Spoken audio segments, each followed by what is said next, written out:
अस्सलाम वालेकुम पाकिस्तान, मैं आतिफ खटक हूँ। आज ये बात हो रही है कि आर्मी चीफ की मुद्दत मुलाज़मत में गोया ताहयात एक्सटेंशन उनको मिल गई है कि जब तक वो चाहें सर्व करना वो मुल्क की खिदमत कर सकते हैं।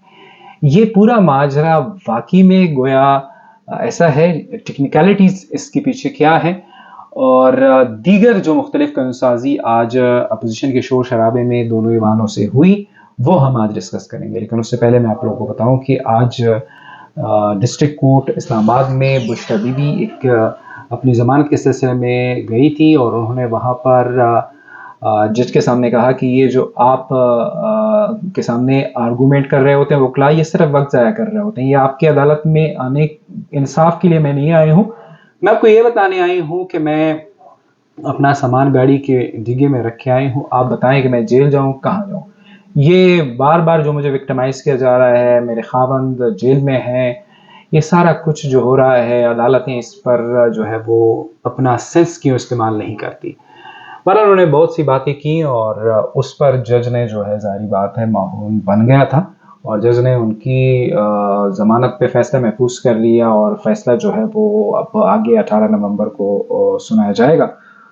लेकिन ये ज़रूर है कि बाकी भी विक्टिमाइजेशन तो दोनों के साथ हो रही है, लेकिन अब आगे इनके लिए क्या आसानी पैदा हो सकती है वो हम आज डिस्कस करेंगे। उससे पहले मैं आप लोगों को डिटेल बताऊं कि जो कौमी असेंबली से शुरू होने वाली कानूनसाजी थी और सेनेट पे ख़त्म हो गई, उसमें बेसिकली हुआ क्या है। दो जो बिल पेश हुए, जिसमें एक में सुप्रीम कोर्ट के जजेस की तादाद बढ़ा दी गई, 17 से 34 कर दी गई। अब जाहिर बात है इसमें अगर एक सुप्रीम कोर्ट में फैसला मौजूद है 8 जजेस की अक्सरियत का, अब इससे अगला जो बेंच बनना है तो उसके लिए फिर हुकूमत को अक्सरियत चाहिए, हुकूमत को फेस सेविंग भी चाहिए और शायद वो अदलिया इसको दे भी दे, जिसको लीगल कवर भी चाहिए। तो ये 34 जो तादाद बढ़ गई है, अब ऐसे हो सकता है कि आगे जो जजेस की जो इंडक्शन होगी, फिर जजेस की जो बेंचेस की जो कम्बिनेशन होगी, उसके ज़रिए से ये होगा कि तो हुकूमत मुख्तलिफ बेंचेस में अपनी अक्सरियत चाहेगी। दूसरा, ये जो मखसूस नशस्तों से मुतालिक फ़ैसला है उसको किसी तरह से नज़रसानी में जो है या फिर जो आप कह सकते हैं कि उसके खिलाफ जो अपील है उसके लिए, क्योंकि वो कहा गया है कि उससे बड़ा बेंच होगा, तो उस बड़ा बेंच जो है वो फिर जब जजेस की तरह 34 हो गई है तो उसमें हुकूमत जो है उसमें अपनी फतह चाहती है। दूसरी बात यह है कि हाई कोर्ट के जजेस की तादाद जो है 9 से बढ़ाकर 12 कर दी गई है। लेकिन जो सबसे अहम है वो आर्मी चीफ और दीगर सर्विसेज चीफ की मुद्दत मुलाजमत में जो तोसी जिस टेक्निकल अंदाज में की गई है वो सबसे अहम। देखिए, नवंबर 2022 में army chief general Syed Asim Munir की तैनाती हुई है। लेकिन अब ये है, जो ये बिल अब मंजूर हुआ है, अब ये कहा जा रहा है कि नवंबर 2022 में जो तैनाती 3 साल के लिए थी, वो अब ऑटोमेटिकली उसकी नए नोटिफिकेशन की कोई जरूरत नहीं होगी, वो अब ऑटोमेटिकली अगले 5 साल यानी 2027 तक होगी। इसको जो पहले आर्मी चीफ एक्सटेंशन लेते थे, एक और टर्म की एक्सटेंशन लेते थे, एक और टर्म के लिए नोटिफिकेशन जो लेते जारी होता था, अपॉइंटमेंट जो होती थी, वो नहीं है। जो पहले ऑलरेडी जो उनकी अपॉइंटमेंट हो चुकी है वो 3 से बढ़ा के 5 साल कर दिया, यानी 2027 तक वो आर्मी चीफ रहेंगे। अब 2027 में जैसे कि एक टर्म के लिए आर्मी चीफ एक्सटेंशन मांगता है और वो समझता है कि उनका हक है, खास तौर पर जब हुकूमत के साथ वो अच्छे टर्म में होता है। तो अब 2027 में जब एक्सटेंशन होगी तो अगले 5 साल यानी कि 2032 तक जो है वो सर्व कर सकते हो। फिर अब 2032 में भी अगर एक और एक्सटेंशन मिलती है तो फिर या फिर ये भी हो सकता है कि उस वक्त जो है वो 5 साल से बढ़ाकर ताहयात कर दी जाए, तो वो उस वक्त जब तक जिंदा हैं वो तब तक के आर्मी चीफ रहेंगे। ये बात अब लोग कर रहे हैं और ये हो रही है। अब रह गई बात इमरान खान या बुशरा बेगम के लिए, जो लोग कहते हैं कि कोई आसानी नहीं होने वाली, कोई डील नहीं होने वाली। डील शील जारी बात है, वो किसी कलर में तो नहीं होती, वो बेरंग, बेबू और बेजायका एक चीज़ है। बस जिनके पास हवाएं समझने की जो सेंस है वो होती है, वो समझ जाते हैं कि हाँ डील होती है, या जिन जिन फार्म लोग होते हैं उनको पता चल जाता है। सो मामला ये है कि आर्मी चीफ की एक्सटेंशन हो गई, यानी एक जो मुद्दत मुलाजमत में तोसी हो गई।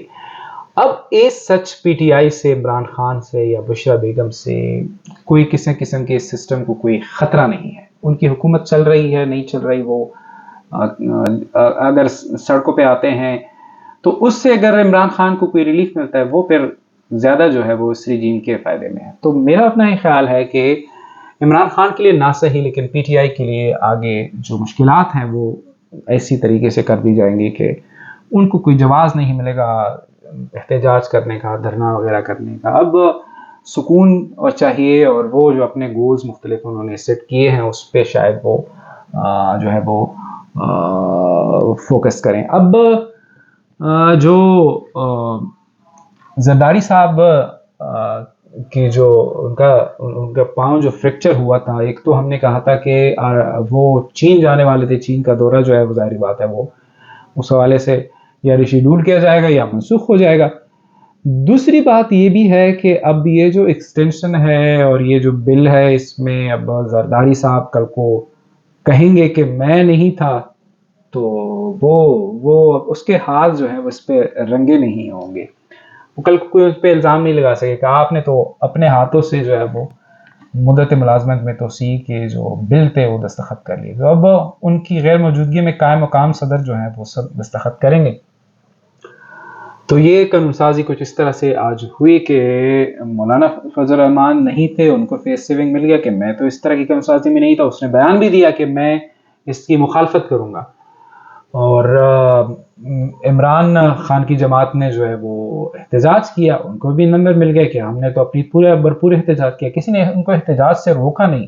और आप लोगों को याद हो जब 26वीं तरमीम हो रही थी तो वो लोग गए ही नहीं थे कि कहीं पे, लेकिन आज चले गए और भरपूर एहतजाज किया, अपना नाम जो है वो शहीदों में लिखवा लिया।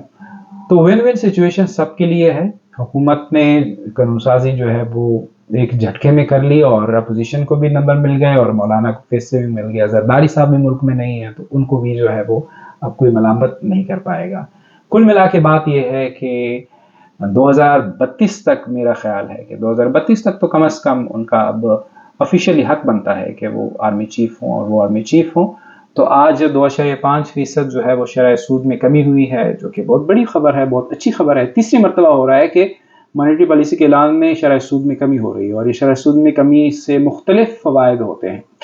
उसमें यकदम जो है वो आपके अंदरूनी कर्जे जो हैं वो कम हो जाते हैं, आपके लिए अदायगियाँ आसान हो जाती है, आपके मार्केट का एतमाद बढ़ जाता है। तो जब मईशत बेहतर होगी, डॉलर रेट भी बेहतर होगा, स्टॉक मार्केट भी ऊपर जा रहा है, और ऐसे में एक शरीफ आदमी, हाफिज कुरान आदमी जो है वो आर्मी चीफ हो, तो बरकत के लिए उनकी मौजूदगी अगर रहती है सिस्टम के लिए, तो इस पर कौन पर एतराज़ करेगा। हाँ अगर वो अगली गवर्नमेंट किसी और की भी आ जाएगी तो उस पर मेरे ख्याल में वो एतराज़ नहीं करेगा। और अगली बारी से मुझे याद आ गया, अब कहा जा रहा है कि बिलावल भुट्टो जरदारी यानी पीपल्स पार्टी जो है वो कैबिनेट में वापस आ रही है, और जब वो कैबिनेट में वापस आ रही है और इस टर्म के लिए वो मुकम्मल तौर पर तामन कर रही है, तो अगली जो बारी होगी और उसमें बिलावल भुट्टो जो है वो अपने आप को वज़ीर आज़म तस्वर करते हुए वो खुद के साथ इल्हाक में नून लीग जो है वो ज़ाहिरी बात है, जब यही जो है वो रियासती इदारों के सरबराह होंगे तो कोई इतना ज़्यादा मुश्किल नहीं होगी। तो फिर उसमें जो बारी होगी वो फिर बिलावल भुट्टो की होगी। फिलहाल जो लोग ये कह रहे हैं कि शायद बिलावल भुट्टो को वज़ीर आज़म बना के शहबाज शरीफ को हटाया जा रहा है, ऐसा कुछ नहीं है। शहबाज शरीफ ही वज़ीर आज़म होंगे, बिलावल भुट्टो या कोई और पीपल्स पार्टी के वज़रा जो हैं अगर वो होंगे तो वो शहबाज शरीफ के साथ ही काम कर रहे होंगे, और अगली बारी जब होगी तो फिर उसमें पीपल्स पार्टी का वज़ीर आज़म होगा, और नून लीग भी उसी उनके उनके साथ उस तरह से जो है वो उनके अंडर जो है वो काम करेगी। अपना ख्याल रखिएगा, मुझे इजाज़त दीजिए। खुदा हाफिज़।